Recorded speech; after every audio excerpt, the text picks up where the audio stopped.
Assalamualaikum warahmatullahi wabarakatuh. Jumpa kembali di OS Channel. Oke, jadi di video kali ini saya akan share impresi awal atau kesan pertama saya saat menggunakan MacBook Air M1 ini dari perspektif seorang Windows user. Oke, jadi singkat cerita, selama ini saya adalah pengguna setia Windows, mulai dari Windows 95 hingga Windows 10. Ya, Windows 10 saat ini. Dan sejak tahun 2013 kemarin, saya udah ditemani oleh laptop Asus N56VZ tipenya. Gambarnya bisa kalian lihat di atas ini.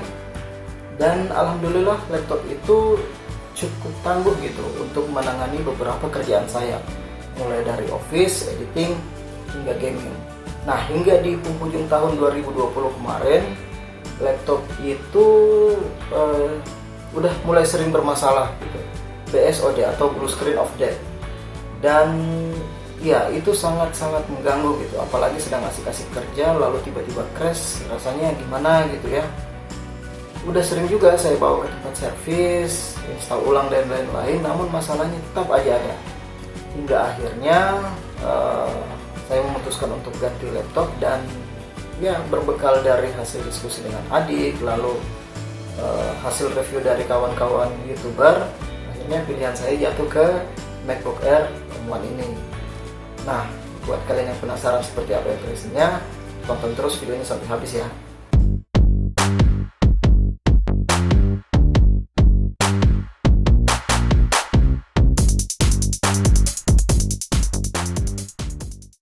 Sebelum lanjut, jangan lupa subscribe ya kak, karena subscribe itu gratis loh. Tekan tombol lonceng dan like-nya ya. Oke, lanjut videonya.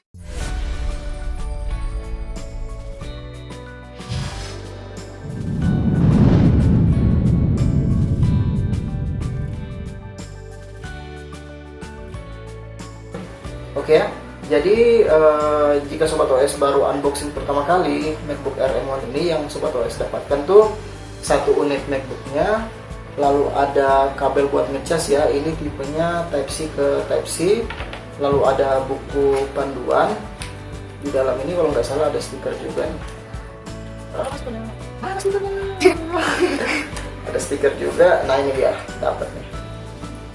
Ya, agak besar stikernya.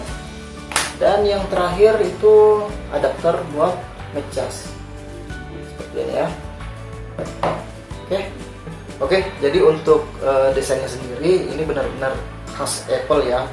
Desain mengotak ini dengan sudut kurva yang agak-agak panjang seperti ini ya, agak tumpul seperti ini. Nah, untuk materialnya sendiri ini terbuat dari logam ya. Info yang saya dapat sih ini dibuat dengan proses CNC gitu. Tapi kalau saya keliru, mohon kawan-kawan untuk luruskan ya di kolom komentar. Feel-nya padat ya, lalu juga ya kokoh sih. Flexnya kurang ini, mantap lah. Oke lah, padat sih. Nah, untuk displaynya sendiri ini menggunakan Retina display ya, dengan ukuran 13,3 inch dengan resolusi 2560 x 1600 pixel dengan tingkat kecerahan mencapai 400 nits. Dan Apple juga sudah menyematkan teknologi True Tone di dalam layar ini, jadi untuk konten kreator yang sering berkutat dengan editing foto atau video, seharusnya layar ini udah cukup mumpuni gitu. Mau nonton film juga enak sih.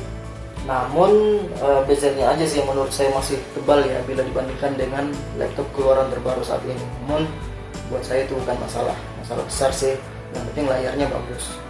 Oke, untuk keyboardnya sendiri ini menggunakan Magic Keyboard ya, dengan backlight putih yang tingkat kecerahan ini bisa diatur. Nah, untuk feel-nya sendiri ini nyaman banget ya. Tombolnya besar-besar, jadi kalau dipakai ngetik tuh nyaman banget gitu.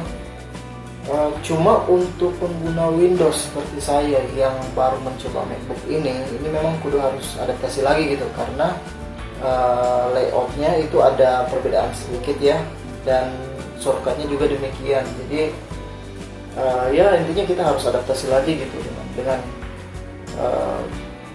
keyboard MacBook ini.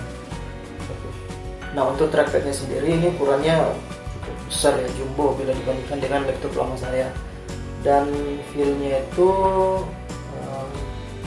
nyaman ya, clicky tapi tetap solid gitu. Ini asli nyaman banget dipakai.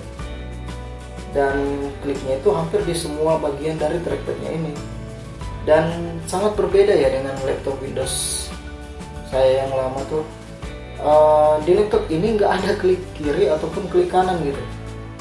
Yang ada itu hanya gestur 2 jari. Jadi untuk membuka opsi tambahan seperti di Windows itu kita biasakan klik kanan gitu kan. Di sini nggak ada untuk klik kanan itu. Yang adanya gestur 2 jari. Ya intinya kita harus adaptasi lagi dengan sistem yang Apple sediakan gitu. Nah untuk speakernya sendiri, jadi di MacBook Air M1 ini terdapat 2 grill speaker ya, kiri kanan. Dan untuk feel-nya sendiri ini asli enak banget speakernya. Saya nggak bilang laptop lama saya itu speakernya jelek, itu bagus, cukup bagus. Apalagi dia udah dilengkapi dengan subwoofer tambahan dari Bang & Olufsen gitu. Jadi dentuman bassnya itu lebih dapat gitu. Nggak seperti di MacBook ini yang dentuman bassnya itu menurut saya kurang. Tetapi dari segi detail suaranya itu asli ini enak banget. Apalagi kalau dipakai buat dengar lagu akustik tuh ini dapat banget lah. Intinya dari sisi suara mantap banget. Nah selanjutnya kita beralih ke konektor. Nah ini dia nih yang buat saya rada-rada gimana gitu ya. Karena di MacBook ini tuh hanya disediakan 2 port Thunderbolt atau USB 4 ya. Ini hanya 2. Dan di sebelah kanannya itu hanya disediakan 1 buah audio combo jack 3,5 mm. Jadi buat sobat OS yang pengen transfer data di sini itu harus beli lagi tuh adapternya. Adapter dari USB 3 ke Type C atau USB 2.0 ke Type C. Bahkan untuk persentase kita kudu harus beli dongle-nya juga tuh, harus beli adapternya juga tuh dari HDMI atau VGA ke Type C. Dan saya sempat cek beberapa harga adapternya itu di marketplace, itu kisaran 500 ribuan ke atas ya untuk merek Ugreen. Jadi buat teman-teman yang ingin meminang produk ini, mungkin hal ini bisa dijadikan pertimbangan apakah teman-teman rela untuk mengeluarkan budget lebih, budget ekstra hanya sekedar buat membeli sebuah adapter yang biasanya tuh udah disediakan oleh laptop lain gitu loh. Itu aja kalau menurut saya. Nah selanjutnya untuk aplikasi, jadi beberapa aplikasi itu belum bisa jalan native ya di prosesor M1 ini. Contohnya tuh Adobe sekeluarga macam Premiere atau Photoshop gitu.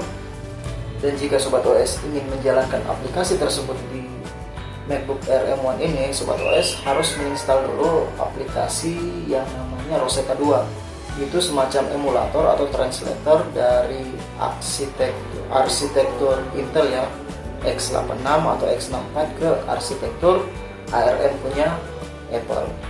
Tapi buat aplikasi yang udah bisa jalan native di prosesor ini itu performanya cukup bagus. Nanti saya akan buat video terpisah terkait impresi saat editing video yang menggunakan MacBook ini versus dengan laptop lama saya yang di bawah itu. Ya buat menggambarkan saja seberapa jauh sih lompatan teknologi lalu versus teknologi yang ada sekarang ini. So buat kalian yang belum subscribe dulu dong biar kalian gak ketinggalan video-video terbaru dari OS Channel. Nah untuk sisi baterai, jadi aspek ini ya yang buat saya cukup berdecak kagum gitu, karena ya ini sangat irit buat sobat OS yang ingin tahu gimana review baterainya. Sobat OS bisa mengunjungi channel Linus Tech Tips. Di sana dia ada ini ya buat pengujian khusus untuk baterai dari chipset M1 ini dibandingkan dengan laptop lainnya gitu. Jadi itu sangat lengkap. Intinya baterainya sangat irit dan top lah.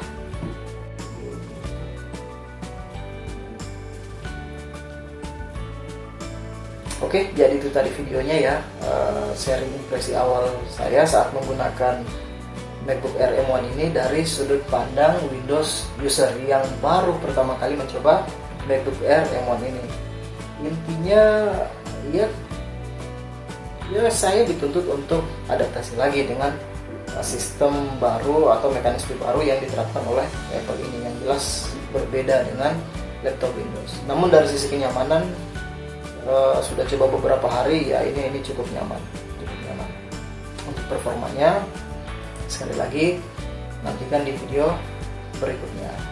Demikian video dari OS Channel, sampai jumpa kembali di video selanjutnya. Assalamualaikum warahmatullahi wabarakatuh.